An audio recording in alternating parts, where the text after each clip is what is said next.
welcome back to this another episode with me Arsha. I hope you guys are doing good. और हम बात करने वाले हैं MBA in Finance के बारे में. I think when it comes to 2026, this is the first video for all those students who are aspiring for MBA 2026. Or let's in case if you're still appeared in 2025, you're not able to decide by कौन सी specialization लूँ, then this particular episode is for you. So let's start. अगर आप एक MBA aspirant हो, आपने cat दिया है, jet दिया है या फिर कोई एंट्रेंस एग्जाम नहीं दिया, परसेंटाइल कम है, ज़्यादा है और आप कॉलेजेस की रियलिटी जानना चाहते हो दैट जो प्लेसमेंट क्लेम कर रहे हैं वो सही में है या नहीं, मार्केटिंग हो, फाइनेंस हो या फिर HR हो, ये सारे सवालों के जवाब आप ले सकते हो. नीचे एक प्रोफाइल एनालिसिस फॉर्म दिया है, उसको फिल करके आप डिटेल्स ले सकते हैं. साथ ही साथ आप कॉल और व्हाट्सएप पे भी कनेक्ट हो सकते हैं जिसकी डिटेल्स डिस्क्रिप्शन में है. So now let's get back to the video. So welcome back to this episode, and we're going to start this episode with the very first thing that MBA in Finance होता क्या है. सबसे पहली चीज़, आप MBA कर रहे हो, आप कोई भी चीज़ कर रहे हो, लाइफ में पैसा is something which is very important. And जब पैसा is important, that is directly proportional to finance, right. जहाँ पे आप लोगों के आप कंपनीज़ के पैसे को मैनेज कर रहे होते हो. अब एग्जाम्पल के तौर पे इन्वेस्टमेंट बैंकिंग क्या होता है. इन्वेस्टमेंट बैंकिंग में आप इन्वेस्टमेंट्स कर रहे होते हो ताकि जो भी लोग हैं, कंपनीज़ हैं, उनके आप पैसों को बढ़ा सको.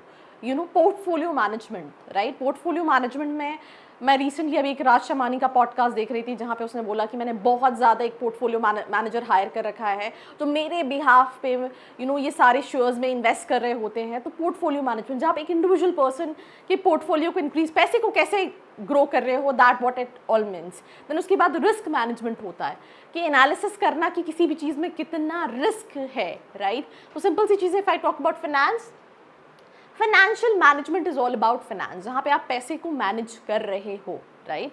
भले वो कंपनी के फाइनेंसेस हो, इन्वेस्टमेंट हो, रिस्क मैनेजमेंट हो, जैसे एग्जांपल के तौर पे इन्वेस्टमेंट स्ट्रैटेजीज हो गई, कॉर्पोरेट फाइनेंस हो गया, रिस्क एनालिसिस हो गया.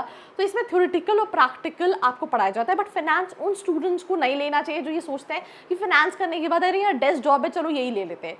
फाइनेंस में if you really want to get into core profiles, you need to have excellent core knowledge, right. Example के तौर पे बच्चे स्पेशली अगर टियर 2 टियर 3 कॉलेजेस में जाते हैं, वो काफ़ी ज़्यादा एस्पायर कर रहे होते हैं that I want to make my career into investment banking. But अगर आप इन्वेस्टमेंट बैंकिंग की बात करें तो वो हर किसी कॉलेज में आती नहीं है.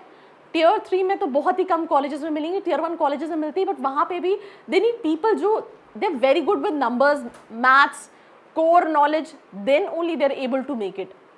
वो उस केस में कई बार CA प्रेफर कर रहे होते हैं, CS प्रेफर कर रहे होते हैं, राइट. तो ये सारी चीज़ों को कहीं ना कहीं प्रेफर कर रहे होते हैं. तो you just need to understand that अगर हम MBA इन फाइनेंस की बात करें, it's all about managing money and money, right.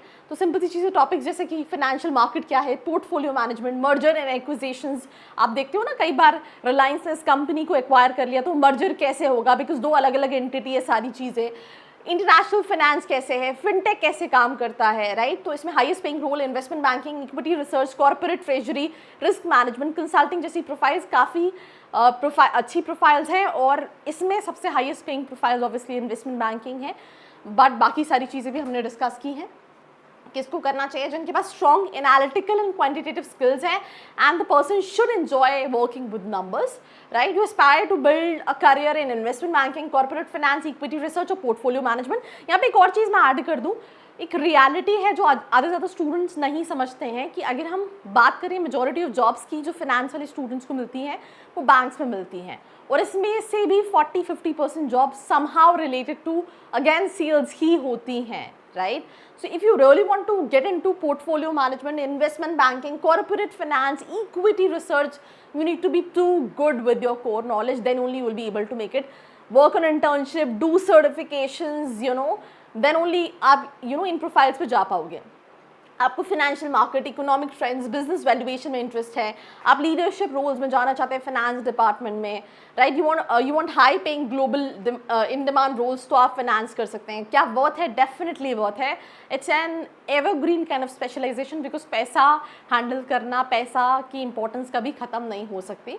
तो काफ़ी पोटेंशियल है when it comes to this. Global career opportunities है, स्ट्रॉन्ग इंडस्ट्री ग्रोथ है, डाइवर्स करियर पाथ है और हाई ROI है अगर आप टॉप कॉलेजेस से करते हैं.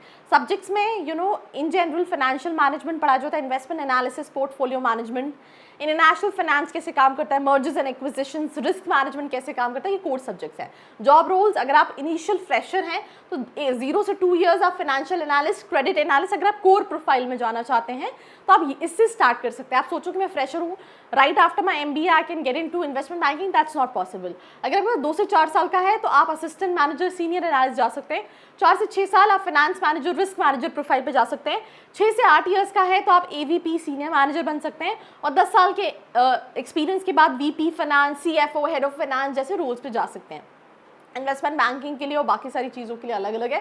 फाइनेंशियल एनालिस्ट 6 से 10 लाख, क्रेडिट एनालिस्ट 7 से 12 लाख, रिस्क मैनेजर 12 से 20 लाख, इन्वेस्टमेंट बैंकर 15 से 35 lakh. That what I am saying, it comes to Tier 1 colleges, Tier 3 में भी आते हैं, बट इनिशियली पैकेजेस कम होते हैं and they look for exceptional students.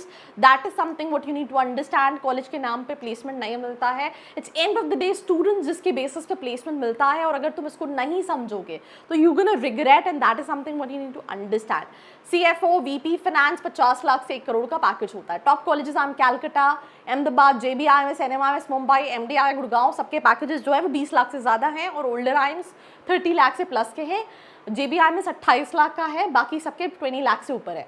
Finance job roles that AI might replace heavily, data entry, ये book keeping, इसमें कोई अभी वैसे भी इंटरेस्टेड नहीं है, MBA करने के बाद बच्चे इस पे काम करने में इंटरेस्टेड नहीं है। Credit analyst, basic risk assessment जो है वो AI मॉडल्स कर सकते हैं। स्टॉक इक्विटी ट्रेडर्स जो मैनुअल करते हैं वहाँ पे AI रिप्लेस कर सकता है। टेक्स्ट प्रिपेयर्स, उनको AI रिप्लेस कर सकता है। Financial research analyst entry level पे कर सकता है। अगर आप AI को साथ में ब्लेंड कर दोगे तो आपके लिए और ज़्यादा बेटर अपॉर्चुनिटीज़ रहेगी। अगर आप अपनी प्रोफाइल के हिसाब से सही MBA कॉलेजेस जानना चाहते हैं, कम परसेंटाइल है, ज़्यादा परसेंटाइल है, नीचे एक फॉर्म का लिंक दिया है, नंबर दिया है, फिल करके डिटेल्स ले सकते हैं। Till then like, share and subscribe. I hope you liked this video. For more such videos, keep watching our channel. And do not forget to like, share and subscribe.